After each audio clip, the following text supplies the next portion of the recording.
दोस्तों, महर्षि वाल्मीकि रचित रामायण हो या गोस्वामी तुलसीदास जी के द्वारा रचित रामचरितमानस, दोनों में बालकांड, अयोध्याकांड, आराध्यकांड, किष्किंधाकांड, उत्तराकांड नामकरण का रामकथा के प्रसंगों में इन कांडों में समाहित किया गया है, जिसमें सुंदरकांड नामकरण किए जाने की विशेषता का रहस्य बिलरे ही समझा गया पाते हैं।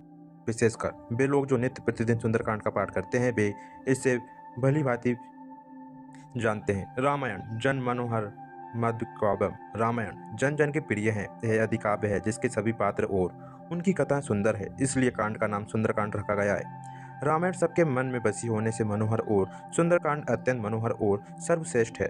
सर्वश्रेष्ठ बतलाते हुए कहा गया है कि सुंदरे सुंदरे राम, सुंदरे सुंदरी कथा। सुंदरकांड में राम सुंदर हैं, सुंदर की कथाएं सुंदर हैं, सुंदर में सीता सुंदरी है। सुंदर में क्या सुंदर नहीं है? सुंदर में राम ही कथा नहीं है, भक्त हनुमान की कथा और सीता की व्याख्या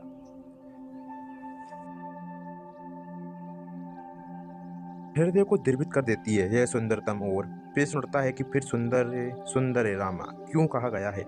सुंदरकांड में दो प्रमुख और प्रधान चरित्र हैं, सीता और हनुमान।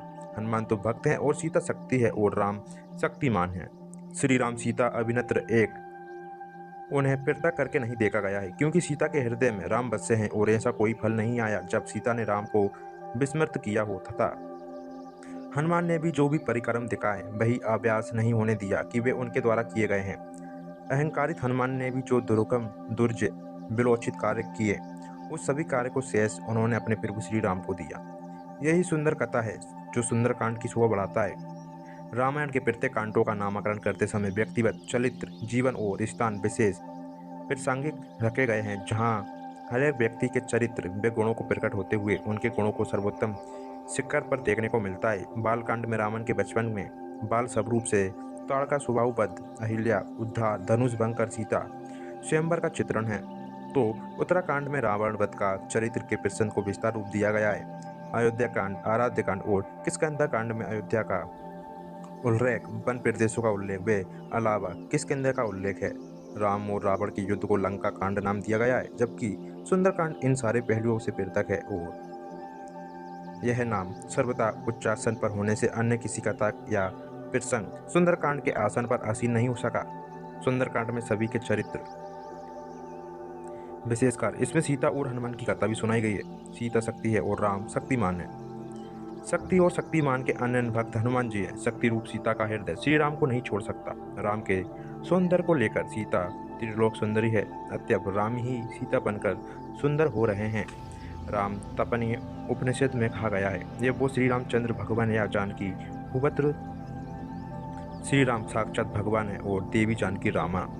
राम ही जानकी है, इसलिए राम के सौंदर्य में ही राम मानस सारे भलरी का सौंदर्य है। सुंदरकांड। सुंदरकांड में जिस पुतला कुल कपो सुंदरी सीता के रूप गुण का विकास है, वही क्या जगत क्या शुभ्र सर्वदा श्री राम के चरण कमरों में सब कुछ समर्पित है। इसलिए कहा गया है कि सुंदर सुंदर रमा। वाल्मीकि जी द्वारा रचित सुंदरकांड में उन्होंने हनुमान के सक्षम रावण की तुलना करते हुए हनुमान के सामने रावण को अति दुखचक मानकर कहा है।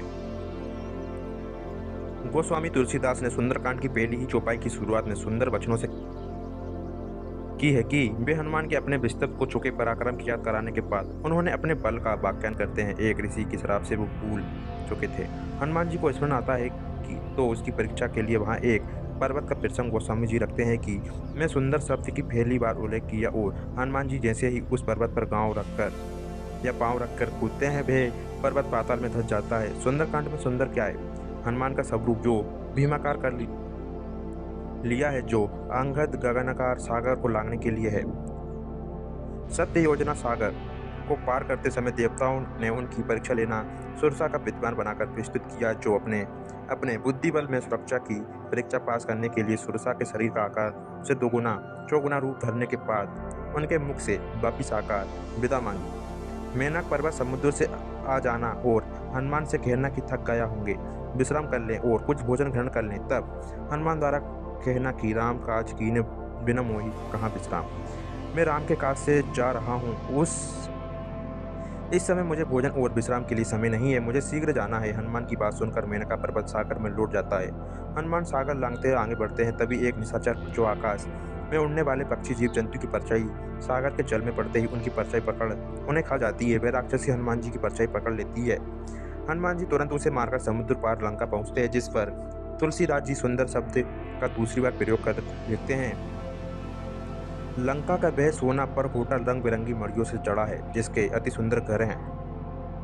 लंका पहुंचकर हनुमान जी द्वारा दक्षिण किनारे त्रिकुट शिखर पर चढ़कर लंकापुरी को देखना। संध्या काल मशक मच्छर के समान सूक्ष्म शरीर धारण कर लंका में प्रवेश करते समय राक्षसी वेश धारण करने वाली लंकिनी को घुस मारकर रक्त रंजित करनानाथ लंकिनी द्वारा हनुमान को लंका में विनाश के प्रसंग सुनकर शुभ संकेत देना सुंदर ही है, तो जिसका विस्तार पढ़ने के बाद सुंदरकांड के अन्य प्रसंगों को सुंदरता वर्णन से भी अभिभूत होते हैं और हनुमान के द्वारा उनके मार्ग में बंधक बनी 3 स्त्रियों के साथ अपनाए गए व्यवहार उनकी बुद्धि का प्रमाण है।